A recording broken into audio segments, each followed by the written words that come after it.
wabarakatuh.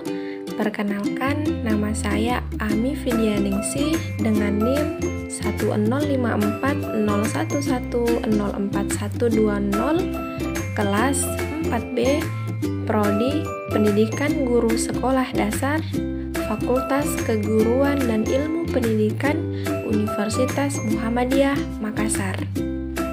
Nah, kali ini kita akan membahas mengenai model pembelajaran dalam IPS, yang dimana model pembelajaran dalam IPS ini terbagi menjadi 5. Yang pertama, metode to stage to stray. Kedua, metode role playing. Yang ketiga, metode simulasi. Yang keempat, metode card sort. Dan yang terakhir, kelima, model in theory. Pembahasan pertama yaitu mengenai metode to stay to stray atau dua tinggal dua tamu, merupakan salah satu model pembelajaran kooperatif yang memberikan kesempatan kepada kelompok membagikan hasil dan informasi kepada kelompok lainnya. Metode ini memiliki ciri-ciri. Yang pertama yaitu siswa bekerja dalam kelompok secara kooperatif untuk menuntaskan materi belajarnya. Yang kedua, kelompok dibentuk dari siswa yang memiliki kemampuan tinggi, sedang, dan rendah. Yang ketiga, bila mungkin anggota kelompok berasal dari ras, budaya, suku, jenis kelamin yang berbeda. 4. Penghargaan lebih berorientasi pada kelompok daripada individu. Berikutnya yaitu metode role playing, di mana metode ini merupakan suatu cara penugasan bahan-bahan pelajaran melalui pengembangan imajinasi dan penghayatan siswa atau peserta didik. Nah, metode ini memiliki kelebihan dan kekurangan. Kelebihannya yaitu 1. Melibatkan seluruh siswa berpartisipasi, mempunyai kesempatan untuk memajukan kemampuannya dalam bekerja sama. Yang kedua, siswa juga dapat belajar menggunakan bahasa dengan baik dan benar. Ketiga, siswa bebas mengambil keputusan dan berekspresi secara utuh. Adapun kelemahannya, yang pertama, metode bermain peranan memerlukan waktu yang relatif panjang atau banyak. Yang kedua, memerlukan kreativitas dan daya kreasi yang tinggi dari pihak guru maupun murid, dan tidak semua guru memilikinya.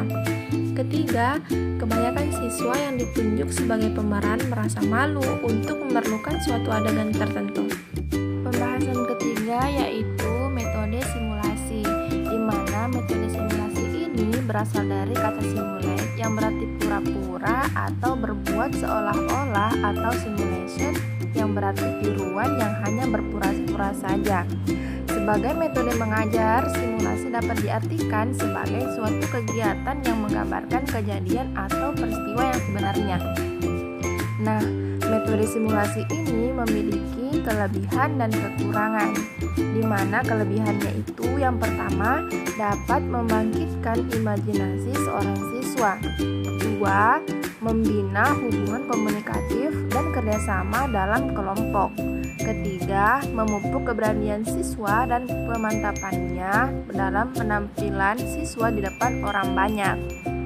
Selain kelebihan, terdapat juga kekurangannya metode simulasi. Yang pertama yaitu relatif memerlukan waktu yang cukup banyak.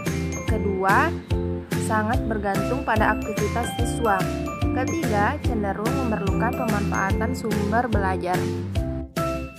Pembahasan keempat yaitu metode card sort, di mana metode ini merupakan segala bentuk pembelajaran yang memungkinkan siswa berperan secara aktif dalam proses pembelajaran itu sendiri dengan cara menyortir kartu atau memilih kartu. Nah, metode card sort ini memiliki kelebihan dan kekurangan. Kelebihannya yang pertama yaitu dalam proses belajar mengajar, siswa dapat memberikan tanggapannya secara bebas. Kedua, para siswa dapat memahami makna soal dan saling mengecek. Pekerjaannya lewat kartunya atau membantu siswa yang lemah dan kurang semangat. Ketiga, meningkatkan hasil belajar khususnya dalam menyelesaikan soal-soal yang diberikan oleh guru. Berikut merupakan kekurangan dari metode card sort. Yang pertama yaitu guru perlu waktu dan biaya yang tidak sedikit untuk membuat media dari strategi card sort. kedua yaitu apalagi yang menarik, guru perlu kreatif dalam membuat metode dan media sehingga tidak menonton dan bosan. Ketiga yaitu guru perlu merangsang motivasi siswa dengan stimulus yang sesuai dengan perkembangan pola pikir seusia mereka. Yang terakhir yaitu model inquiry, di mana model inquiry ini merupakan model pembelajaran yang penyajiannya memberikan kesempatan kepada siswa untuk menemukan informasi dengan atau tanpa bantuan guru.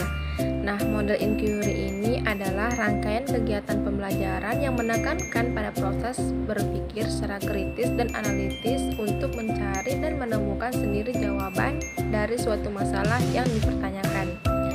Model inquiry ini memiliki kelebihan dan kekurangan, di mana kelebihannya yang pertama yaitu model inquiry merupakan model pembelajaran yang menekankan kepada perkembangan aspek kognitif, afektif, dan psikomotorik secara seimbang, sehingga pembelajaran melalui strategi ini lebih bermakna. Kedua yaitu model inquiry dapat memberikan ruang kepada siswa untuk belajar sesuai dengan gaya belajar mereka. Dan ketiga, model inquiry juga merupakan model yang sesuai dengan perkembangan psikologi belajar modern yang menganggap belajar adalah proses perubahan tingkah laku berkat adanya pengalaman. Selain kelebihan, model inquiry ini memiliki juga kekurangan. Yang pertama yaitu memerlukan waktu yang relatif lebih panjang. Kedua, diperlukannya usaha ekstra keras dari guru untuk mengubah kebiasaan belajar siswa yang lebih banyak mengandalkan informasi dari guru. Dan ketiga, kadang sulit dalam menentukan indikator keberhasilan pembelajaran. Selain metode, di sini saya akan menjelaskan mengenai media dan evaluasi. Media pembelajaran berfungsi untuk tujuan instruksi, di mana informasi yang terdapat dalam media itu harus melibatkan siswa-siswi baik dalam benak atau mental maupun dalam bentuk aktivitas yang nyata sehingga pembelajaran dapat terjadi. Sedangkan manfaat media pembelajaran yaitu agar pengajaran lebih menarik perhatian siswa-siswi sehingga dapat menumbuhkan motivasi belajar siswa. Macam-macam media pembelajaran IPS SD yaitu diantaranya yang pertama media grafis, kedua media audio, dan yang ketiga media proyek fiksi diam.